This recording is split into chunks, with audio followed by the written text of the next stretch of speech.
अब बलयूम की दूसरे थ्योरम की बात करते हैं, जिसमें ये बताया गया है कि एक ही समतल में स्थित कई बलयुग्मों का परिणामी भी एक बलयुग्म ही होता है, जिसका आघूर्ण सभी बलयुग्मों के आघूर्ण के बीजगणितीय योग के बराबर होता है। और इसको हम लोग वेरिग्नान प्रमेय से रिलेट कर सकते हैं, जिसमें बताया गया था कि किसी पिंड पर अलग अलग कई बल लग रहे हैं, तो सभी बलों के कारण जो आघूर्ण होगा वह अलग अलग बल के कारण के आघूर्ण के योग के बराबर होगा। ये हमने क्लास में डिस्कस कर चुका है। अब हम लोग इसको प्रूफ के लिए देखते हैं कि कोई पिंड है जिस पर ए और बी पॉइंट बिंदु पर दो मतलब कई सिस्टम ऑफ फोर्स लगे हुए हैं, बल युग मतलब क्या है कि बिंदु ए पर जो बल लगा है बल पी है, फिर उसी को मैं इंटेंसिफाई कर रहा है बल एक्स, फिर वाई, यहाँ पे बल बिंदु बी बी पर पी एक्स वाई, तीन बल इस पर तीन बल इस पर, और दोनों का परिमाण बराबर है, तो यह क्या है, कपल संतुलित है। आगे बात करते हैं कि सी और डी पॉइंट है और जिस पर एक बल क्यू है, एक इधर बल क्यू है, ठीक है, ये भी कपल है। फिर अगला पॉइंट है ई और एफ, जिस पर आर और आर करके बल लगा है, दोनों के बीच की दूरी यहाँ आर है और यहाँ पे क्या है, क्यू है, यहाँ पे है। अब हम बात करते हैं इसकी, तो x into a b, x जो बल है और इन दोनों के बीच की दूरी, तो ये हो गया आघूर्ण, कपल का आघूर्ण हो गया x इंटू ए बी, और ये जो है q इंटू सी डी, सी ओ डी क्यू और सी डी ए बराबर, क्यू इंटू सी डी, ये दोनों क्या अगर बराबर हो जाएगा तो क्या हो जाएगा, x into p is equal to q into q. अब इसको क्या करेंगे, अब y वाला जो बल लग रहा है वह इसके इक्विवेलेंट है। अब y वाला जब बल इसके इक्विवेलेंट है तो y इंटू ए बी, ये y जो बल लग रहा है, ए बी आघूर्ण, और इसके इक्विवेलेंट एक दूसरा हम लोग मान रहे हैं यहाँ पर, वो क्या है, r into E F,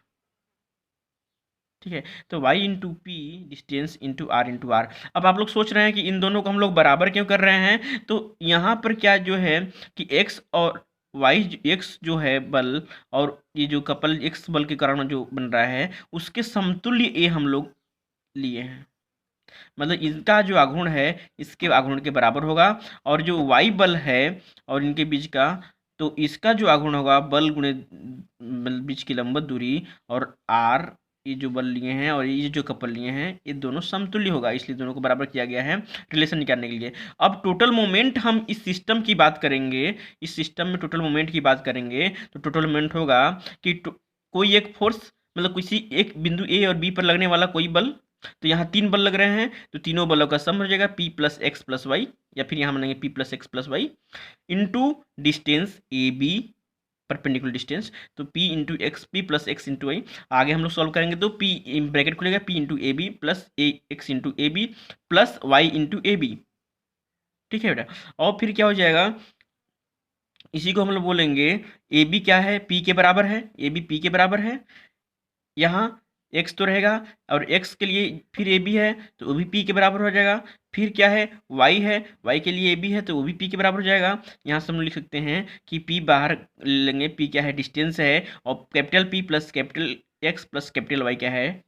force है, फोर्स इन डिस्टेंस से क्या आ गया, टोटल आघूर्ण आ गया, टोटल मोमेंट आ गया। अब इसको हम इक्वल टू ऐसे भी लिख सकते हैं कि p into p plus q into q, p into p plus q into q plus r into r. क्यों, क्योंकि p इंटू पी जो है, यहाँ देखिए x इंटू पी जो है वो क्या है, p इंटू पी के बराबर है, p इंटू पी हो गया, और q इंटू क्यू हो गया, और फिर यहाँ से r इंटू आर हो गया, ए आर इंटू आर इसके लिए हो गया, और q इंटू क्यू इसका हो गया, और p इंटू पी हमारा इसका हो गया, p इंटू पी। तो तीनों अलग अलग आघूर्ण के, वॉल्यूम के आघूर्ण के योग हो गया। ये इस वॉल्यूम का आघूर्ण है आर आर, इस वॉल्यूम का आघूर्ण क्या है क्यू इंटू क्यू, और इसका जो है सिंगल का पी, और जब ए बी लेंगे तो पी इंटू पी, मतलब तीनों वॉल्यूम का आघूर्ण का योग जो है वह क्या है कि जो एक कंबाइंड जो हमारा कपल बन रहा है उसके आघूर्ण के बराबर है।